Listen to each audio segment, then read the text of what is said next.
Okay, so I've been thinking.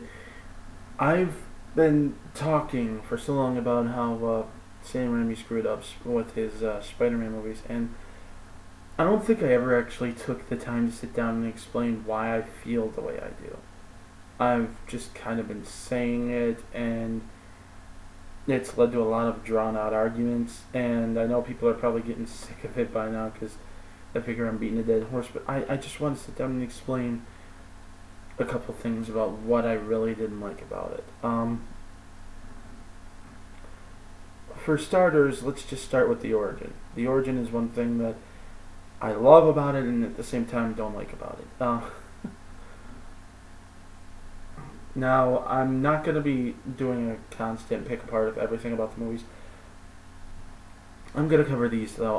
When it comes to the origin tale of Sam Raimi's Spider-Man, what I really don't like about it is that it's so detached from the rest of the movie. Yeah, I know it was detached from the rest of the comics in Amazing Fantasy 15 too, but there's a reason for that. See, when they were writing Amazing Fantasy 15, when they were writing that,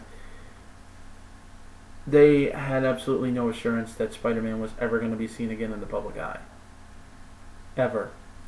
Stan Lee, the only reason that he and Steve Ditko even went forward with this character was because, you know, the magazine was getting canceled. They figure, you know, they can't fire us from the mag. I mean, it's, you know, gonna end here, so let's do it. And so they came up with this character, and they came up with an origin for this character, and they published it, and it turned out to be a smash hit.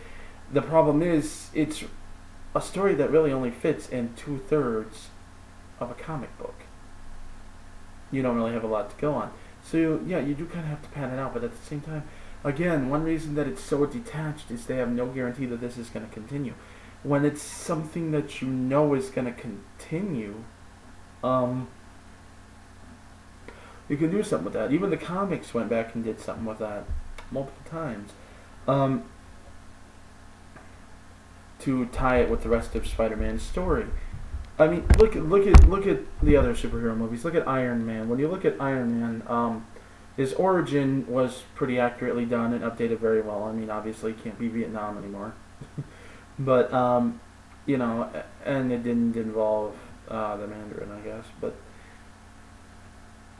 I mean, the Mandarin in the comics later ties into that. But long story. Anyway, they still managed to tie it in with a villain here and what happens later on in the film. So it's not just some random detached event. It flows into the final conflict. It leads up to it.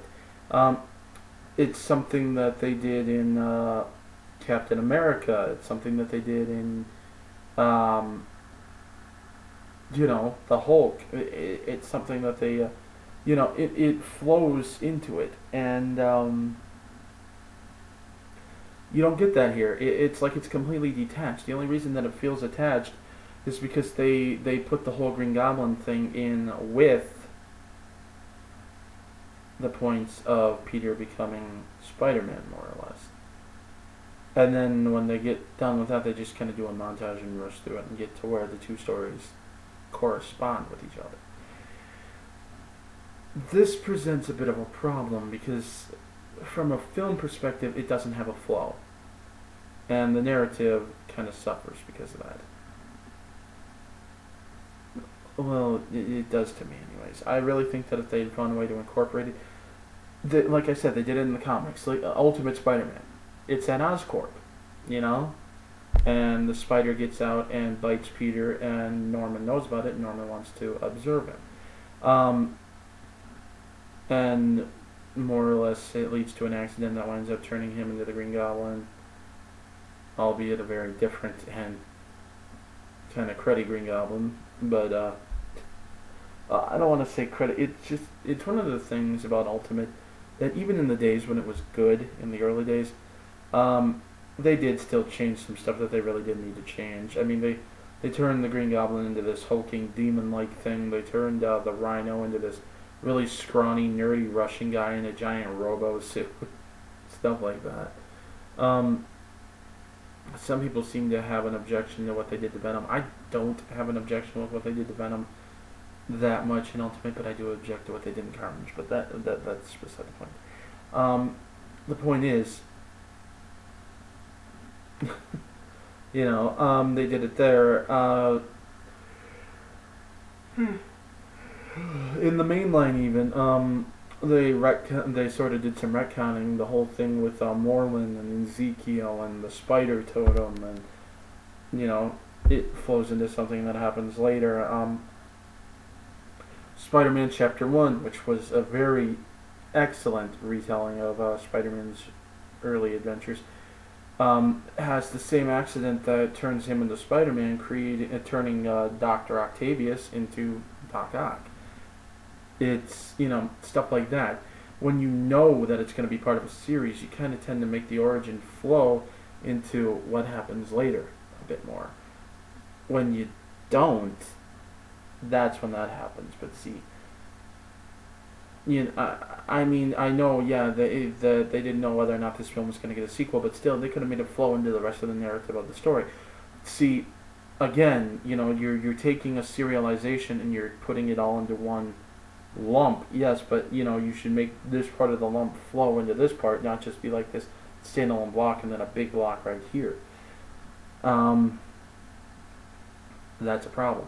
Another problem, though, is the characters. I do like how they got the Daily Bugle characters in there, too, and all, but they never really expand on them. They're just there for the sake of being there.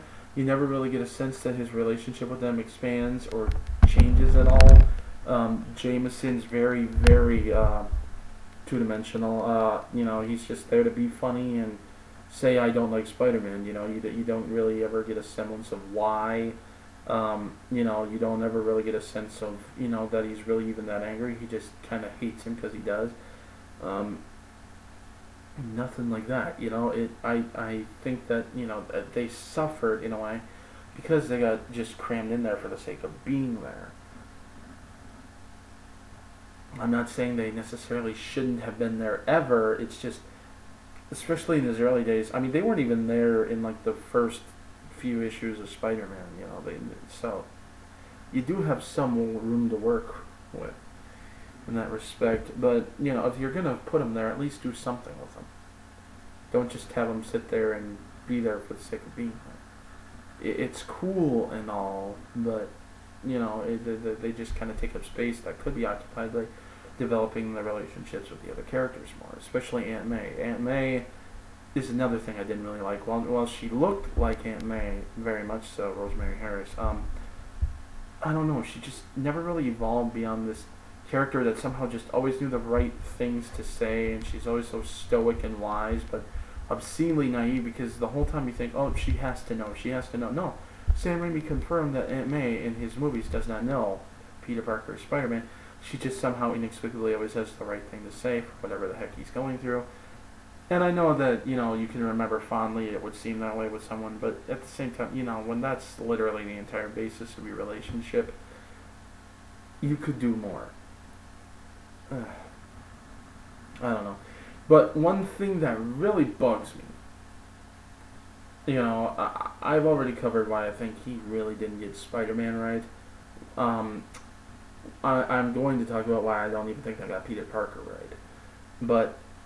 And yes, I will stand by that, and I know someone's going to find that to be the one thing to complain about down below, if nothing else. But I'm going to talk about what they did with the villains. Now, this is one other thing that bugged me in the origin, and it bugged me in the origin a little bit in the new one too. I can kind of understand why they do it, but at the same time, it is something that I thought showed the contrast very nicely, Peter's personality and how it changes,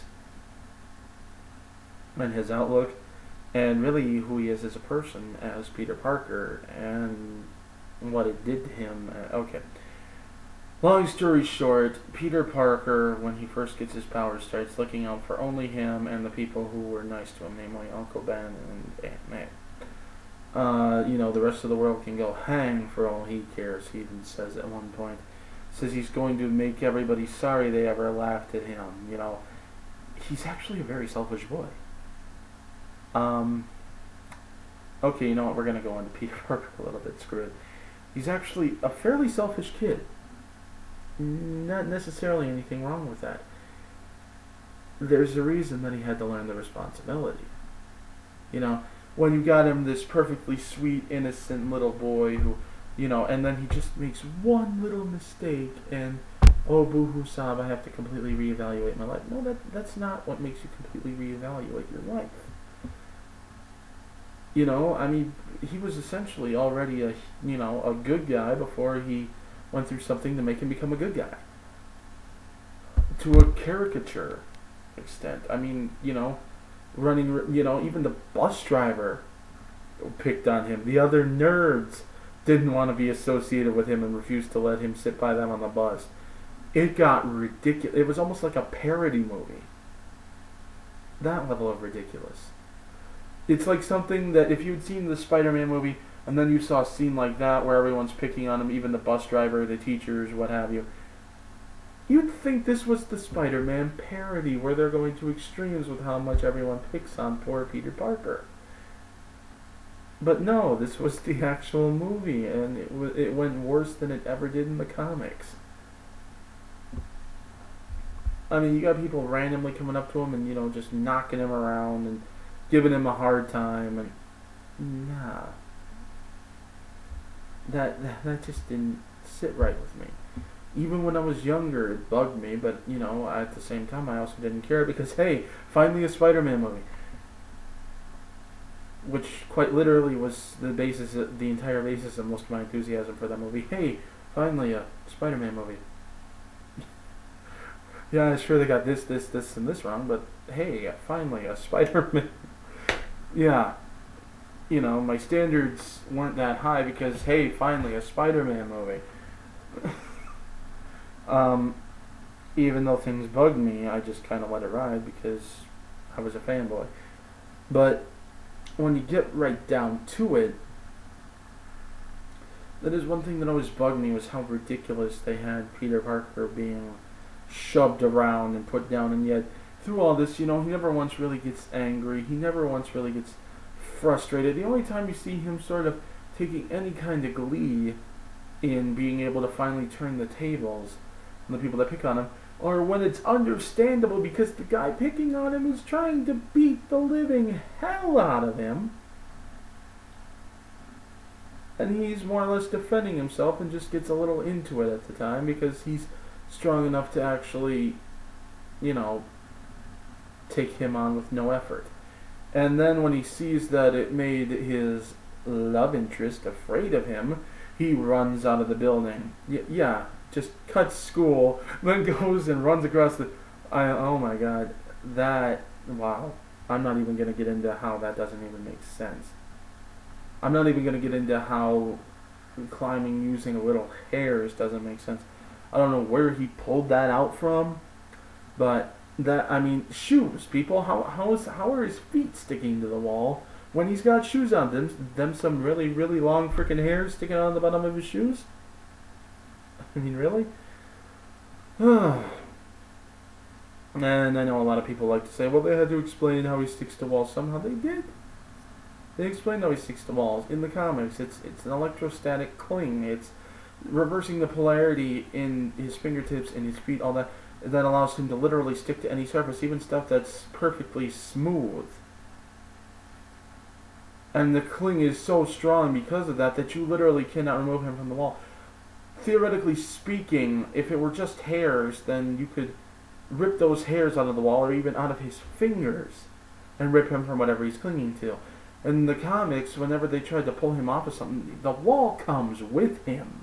It is a literal attraction. I mean, in Spider-Man 1, the Thing tries to pull him off the wall and literally rips out part of the walls of the Baxter building. It's stuff like that. That bugged me. But mostly it's just Peter Parker. I mean, he was a self-centered kid. Like a lot of kids are and would be if they got those kinds of powers.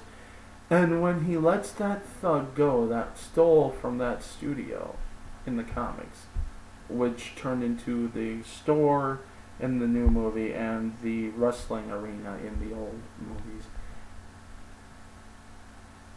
Peter didn't let that guy go because he got shortchanged or slighted or anything. He just told the cops when they were chasing the guy, why didn't you stop him? That's your job. My job is to look out for number one, me. You do your job, I'll do mine. See ya. That's literally his entire basis for letting the guy go. Not my problem. Do your job. It's your job. If you can't do your job, not my problem. It's something that really also makes the change so much more when Ben finally goes, and we're going to talk more about this in part 2.